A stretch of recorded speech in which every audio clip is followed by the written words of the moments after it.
Hi, this is Stacia, and we're going to take a look at a game played on leechess.org as part of my miniature series. This actually was a blitz game, but there was a blistering attack. And hey, why don't we learn some attacking ideas, right? So I'm going to go through the first part of the game rather quickly, and then we'll get to the attacking part of it and focus on that. Okay, so my opponent and I were both rated about 1770. I played e4, and this goes into a Panov attack. So I like this opening. I actually think I should play knight c3 first, but never mind that. Okay, and the idea of taking here is that I want to play bishop d3. I don't mind the isolated queen pawn. I actually do have a compensation for my structure. And I don't want to allow takes, making me move my bishop a second time. Okay, h6. That's a little bit slow. Castles, bishop here, rook to e1. Now I decided on knight to b5. I am curious if that move's any good. Computer says bishop f5 is better.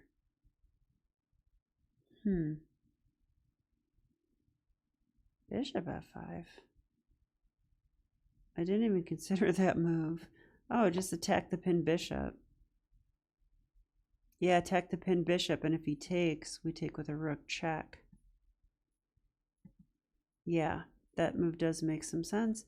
I mean, I thought if this, he would just castle, though. And then it says take. Oh, we still win the pawn. Yes. Okay, I'm sold. Knight b5, though. And after castles, I can win the bishop pair. But maybe that's not what you want to do in an isolated queen pawn position. You probably don't want to move one piece several times and then trade it off. But okay. I jumped into e5 square because if he does take, that would be a blunder due to d takes e5, forking the queen and the knight. So this is a pretty safe square. He can't get traded, but he can take on e4. Now, I saw this move, and I wonder if this is a blunder. I played here. Okay, computer says it's okay. Doesn't love it. So that's a discovery on the knight. And then after I take back, I thought this position might be a fairly good attacking position. Knight here. I think I play a crazy move now. So here's the part I wanted to analyze. Okay. So sometimes in chess, there's sacrifices that look really interesting. And in a blitz game, you can just go ahead and play them because it's a blitz game. That's what I did here. The idea behind bishop takes h6 is that if he takes the bishop, which he probably should, the knight is undefended. The knight is also in line with my queen, so I thought maybe knight c4 could be an answer. But I remember during the game now that I actually think he could go queen e7 there.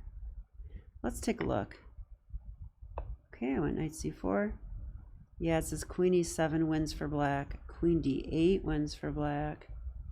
Queen a6 wins for black. So, very unsound sacrifice. But he cannot take because this is pinned. He loses queen.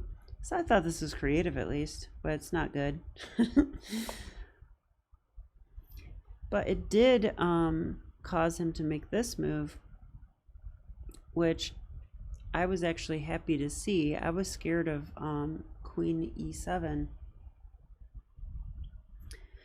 But after this move, he is offering the knight on f6, and that's a pretty well placed queen.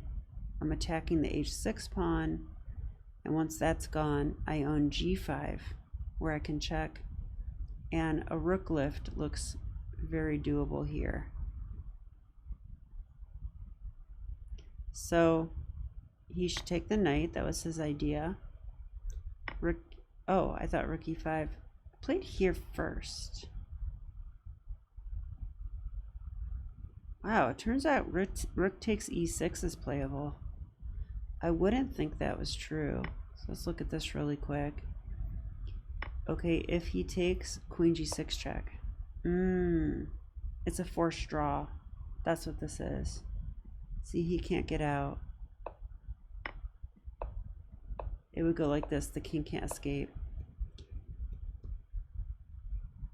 That's what that move is. Okay, but also here, computer says rook a to c1. Yeah, I like that move, getting the rook in the game. And maybe this rook could come to c3 and help with the attack. But I took the pawn. This is actually a mistake. So if you want to pause your video and find a good move for black, go ahead and do so now.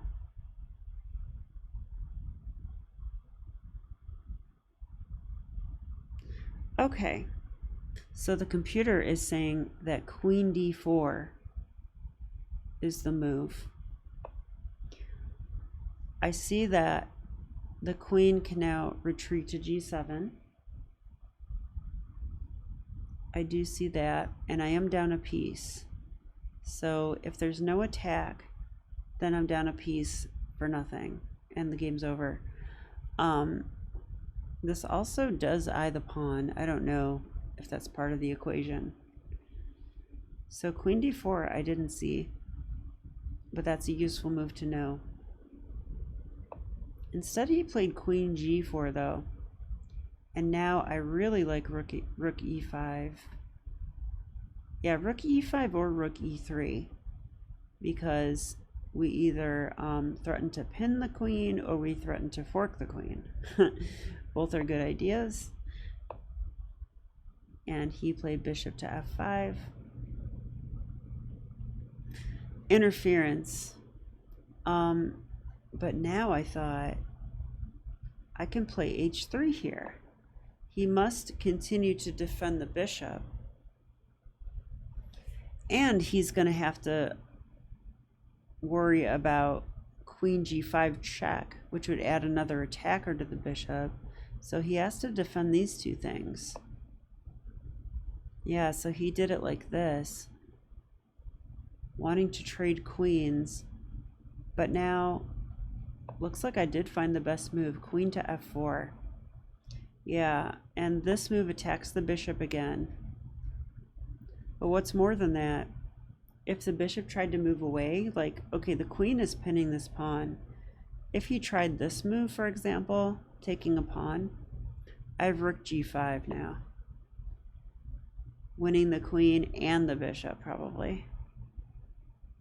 Yeah, because if he, well, I guess he would have to retreat the bishop. Let's see. So if the bishop goes back, I would take the queen, no doubt. And after this, I think I would happily end the attack now, up material. Let's see, where would I go? Probably go here. Okay, yeah, white's winning.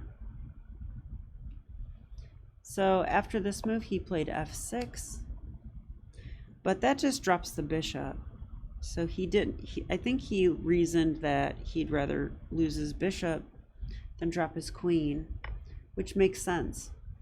So if we do a material count, I'm actually up a pawn now, which is nice. And I definitely have pressure on the f-pawn, and I'm definitely ready to take on d5 as well. So after this move, bring my last piece in the game like Morphe. Threatening checkmate, but I can throw in this check. Yeah, and I think this move, going back to the back rank, must be, yeah, it's over, because I can take here for one. That's a fork, but he's going to get checkmated. This is what happened in the game. It ended like this. That would be checkmate, but I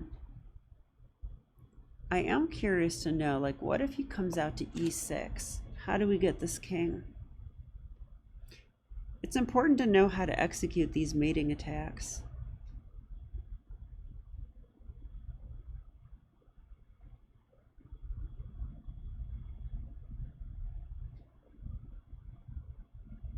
Yeah, like I'm sort of, my rook's attacked again. And I don't have that many checks. Like if I go here, he'll take the rook. I don't have this move. I don't have any of these moves. I don't have this. That's defended twice. So the computer says G4. Defend the rook. This pawn is pinned though. We must be mindful of that. But what's nice is that a king still couldn't take. Even though the pawn is pinned, a king still can't take, because that would be an illegal move. So from here it says Queen G5. What the heck? Okay, I'm gonna pick a move for black, because Queen G5 is silliness. It's probably gonna be hard, right? If we go here, rook takes, wins. Maybe they could try to trade. But here, now that my rook's defended, I think I have Queen E3 check. Yeah, I don't have to worry about defending this now. So Queen E3 check. This is the only move. So there must be a checkmate here. Yeah, probably just Queen E7. Looks like checkmate.